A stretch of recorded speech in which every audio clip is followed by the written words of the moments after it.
नमस्कार, सुस्वागतम, वेलकम, अभिनंदन। मैं हूं डॉक्टर वाई राखी। कैसे हैं आप लोग? आप लोगों का स्वागत अभिनंदन करती हूं 5 मिनट स्टोरीज में। सॉरी, क्षमा चाहूंगी कि मैं आपको कहानी नहीं सुना पाई 2 दिन। एक्चुअली आपको पता है तबीयत थोड़ी सी नाजाज थी, अब ठीक है। और आज कहानी बहुत खास है क्योंकि कल है एकादशी, कल है पद्मावती एकादशी, पद्मनी एकादशी, क्षमा चाहूंगी। कल जो पद्मनी एकादशी है वो बहुत खास है उन लोगों के लिए जिनको संतान की प्राप्ति नहीं हो रही, और उसमें भी जिनको पर्टिकुलर बेटा ही चाहिए, मतलब कि हमें बेटा ही रत्न की प्राप्ति हो। इसकी एक बहुत पुरानी कहानी है जो मैं आज आपको सुनाऊंगी।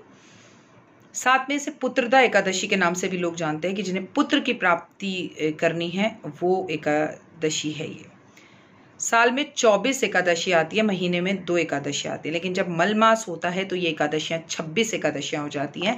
और शुक्ल पक्ष में जो एकादशी पड़ती है उसमें पद्मनी एकादशी कहते हैं, जबकि कृष्ण पक्ष में जो एकादशी पड़ती है उसको हम परमा एकादशी कहते हैं। इस एकादशी के व्रत में पूजा, दान, हवन, क्योंकि मल मास की एकादशी का महत्व ज़्यादा बढ़ जाता है। आप दान करें, हवन करें, गंगा स्नान करें, पूजा करें और निराहार रहें। आपको पता है एकादशी में तो चावल नहीं खाने, आपको पता है एकादशी में अन्न नहीं खाते, साबूदाने की खीर या खिचड़ी खा सकते हैं और आप आलू खा सकते हैं। इसके अंदर आप चाहें तो लोग कुट्टू का आटा और सिंघाड़े का आटा ये सब खाते जो हम नवरात्रों में खाते, तो ये आप खा सकते हैं। लेकिन उससे भी बेहतर इसके रिजल्ट्स होते हैं अगर हम इस एकादशी में नमक ना खाएं तो।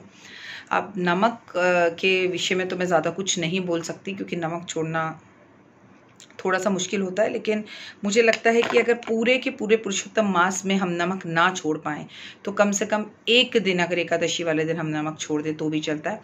लेकिन मेरी ये मज़ेदार कहानी बच्चों के लिए है, आप उन्हें कहानी ज़रूर सुनाएं। मेरा कोई मोटिव नहीं है कि इस कहानी से मैं आपको कोई धार्मिक चीज़ बताऊं, क्योंकि एक कहानी का चैनल है जिसमें मैं आपको ये बता रही हूँ।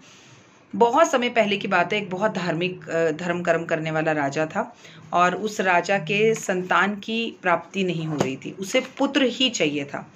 उसकी एक कई रानियां थी, बेटियां तो थीं उसकी, बट उसे पुत्र चाहिए था।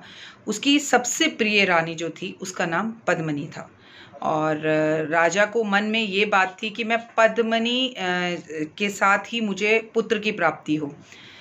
तो राजा ने ऋषियों से पूछा, ज्योतिषियों से पूछा कि क्या करूं ऐसा जिससे कि मुझे संतान की प्राप्ति हो और उसमें भी पर्टिकुलर बेटा ही हो। तो ऋषियों ने कहा इसके लिए तो हवन जप ताप आपको करना पड़ेगा और आप तप करो और हरि विष्णु की कृपा से आपको बेटे की ही प्राप्ति होगी। अब इतनी सारी रानियों में से उन्हें ये जो पद्मनी एकादशी है उनकी वो रानी सबसे प्रिय थी। उन्होंने राजपाट सब कुछ मंत्रियों के हाथ छोड़कर, आप बाकी रानियों को घर पर छोड़कर अपनी रानी के साथ, पद्मनी के साथ कोशिश करी कि मैं जप और तप करूं, और इस कोशिश में वो कामयाब भी हुए। उन्होंने सब राजपाट छोड़कर और सादे वेशभूषा में आकर जंगल चले गए और अपनी पत्नी के साथ 10,000 वर्ष तक उन्होंने तपस्या करी, वहीं रहे जंगल में और तपस्या करते और संसारिक जीवन में भी रहते कुछ वर्ष, लेकिन उन्हें पुत्र की प्राप्ति नहीं हुई। उनका दिल टूट गया। अब आप कहेंगे 10,000 वर्ष थे कि पहले ज़माने में और अब के ज़माने में उम्र में फ़र्क होती थी। अब आइडियल उम्र लोग कहते हैं कि कलयुग में 100 साल है, मैं तो कहती हूँ 40 साल भी हो जाए तो आप समझिए कि आपने जीवन जी लिया। तो कलयुग में उम्र 100 साल मानी जाती है, तब हज़ारों वर्ष हुआ करती थी, लेकिन संतान की प्राप्ति नहीं हुई। तब अनसुईया ने उन्हें, अनसुईया देवी के बारे में आप जानते हैं ना, जब अनसुईया देवी ने उन्हें तपस्या करते हुए देखा तो वो पद्मनी को बोली कि बड़ी मुश्किल से आने वाला ये जो मल मास का महीना है, अगर इसमें तुम जप तप हवन करो और इसकी एकादशी के तुम व्रत रखो तो तुम्हें निश्चित ही पुत्र की प्राप्ति होगी। और पद्मनी ने ऐसा ही किया। मल मास पास में ही था, उन्होंने व्रत रखा और उन्हें पुत्र की प्राप्ति हुई। तभी से इस एकादशी को पद्मनी एकादशी के नाम से जाना जाता है, क्योंकि ये एकादशी 24 एकादशी से हटकर 25 और 26वीं एकादशी है।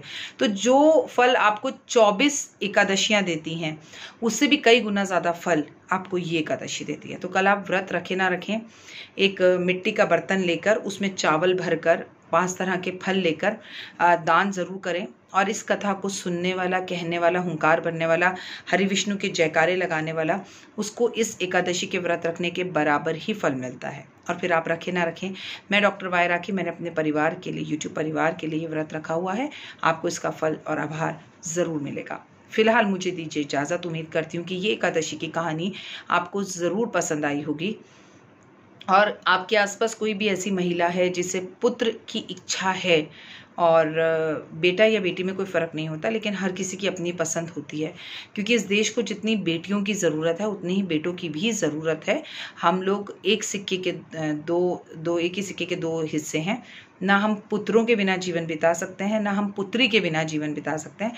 तो इस स्टोरी को ज़्यादा से ज़्यादा अपने चैनल पर, अपने व्हाट्सएप ग्रुप्स पर, अपने इंस्टा पर शेयर कीजिए, जिससे किसी को भी इस कहानी को सुनने के बाद उस कहानी का फल मिले, और जिसके घर में पुत्र की प्राप्ति नहीं है उसे जल्द से जल्द पुत्र हो, और सुयोग्य पुत्र हो, माँ बाप की सेवा करने वाला हो और देश का नाम रोशन करने वाला हो। फिलहाल दीजिए इजाज़त। नमस्कार।